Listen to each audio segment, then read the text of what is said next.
katika taifa letu ya Kenya wabaki nyuma. Tunataka tutembee sambamba pamoja. Ndio pale mliponipatia nafasi ya kuongoza nchi yetu ya Kenya. Nilianza pale na kupanga kwanza mambo ya uchumi. Kwa sababu kama hatuna msingi wa uchumi ambayo inafanya kazi, ni ngumu kufanya yale mambo mengine yote. Na ndio sababu hiyo matatizo tulikuwa nayo ya uchumi, tulikuwa nayo madeni mengi, tulikuwa na inflation ilikuwa imepita kiasi, tulikuwa na matatizo hata pesa za kigeni zilikuwa zimepungua. Lakini mimi nataka niwaeleze kwa usaidizi wenu, maombi yenu na kufanya kazi na viongozi wa kutoka tabaka mbalimbali, leo uchumi ya Kenya ni dhabiti. Ile inflation ilikuwa imefika 9.6 imeteremka sasa ni 4.5. Pesa ambayo tulikuwa kule naye kule Central Bank ilikuwa imeteremka, ile pesa ya kigeni dollars ilikuwa imefika 5.7 billion dollars. Sasa tumepandisha, imepita 12 billion dollars. Mpaka juzi Kenya iliorodheshwa ya kwamba sasa Kenya uchumi yake imekuwa uchumi namba 6 kubwa katika bara letu la Afrika. Nye mnanielewa jameni? Ni lazima tujenge msingi dhabiti wa taifa letu. Muliniambia vile vile nishughulikie mambo ya elimu. Pale tulikuwa na shida kubwa ya elimu. CBC ilikuwa inasumbua wananchi. Wananchi wengi walikuwa wanasema tunafanyishwa mtihani na watoto wetu jioni.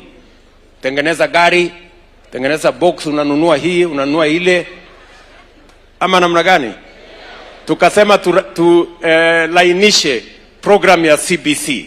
Tulikuwa na upungufu mkubwa ya walimu. Walimu ambao walikuwa gap ya walimu ilikuwa ni walimu 1110 hawakukuwa darasani.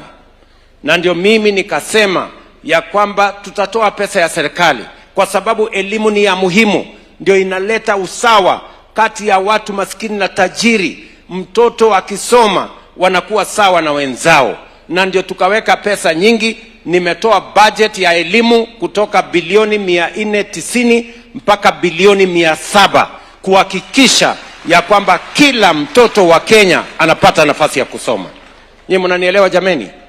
Na ndio sababu serikali ya Kenya tumeajiri kufikia Januari walimu 1,100. Kwa sababu ni lazima mtoto wa Kenya awe anatoka jamii ndogo, jamii kubwa, wachache, wengi, wakienda shuleni wapata nafasi ya kusoma. Ni mnanielewa? We have hired the highest number of teachers in 3 years in Kenya's history. Na tunasukuma hiyo maneno. Pia tumebadilisha mfumo wa kupatiana bursary na scholarships katika colleges yetu na university. Pale nyuma hatukuweza kujua mtoto wa kutoka jamii maskini ni nani. Lakini leo funding model yetu ya Kenya inafuata merit ya mtoto. Hatupatiani tena pesa kwa university, tunapatiana pesa kwa kila mtoto. Ndio tujue huyu mtoto anatoshana na usaidizi kiasi hii, huyu anatoshana na usaidizi kiasi hii. Ndio tuhakikishe ya kwamba watoto wa kutoka jamii maskini wanapatiwa scholarship 90%.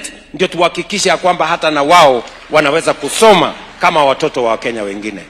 Ndugu zangu, watu wa Kenya, tunaelewana? Tunaelewana?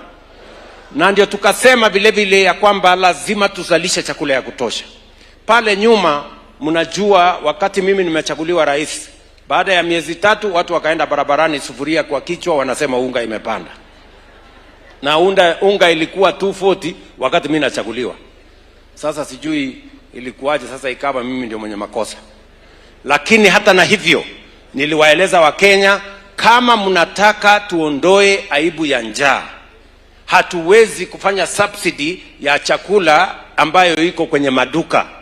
Lazima turudi kwa mkulima, ndio tuweze kumsaidia mkulima, kwa sababu unga haitoki kwa supermarket.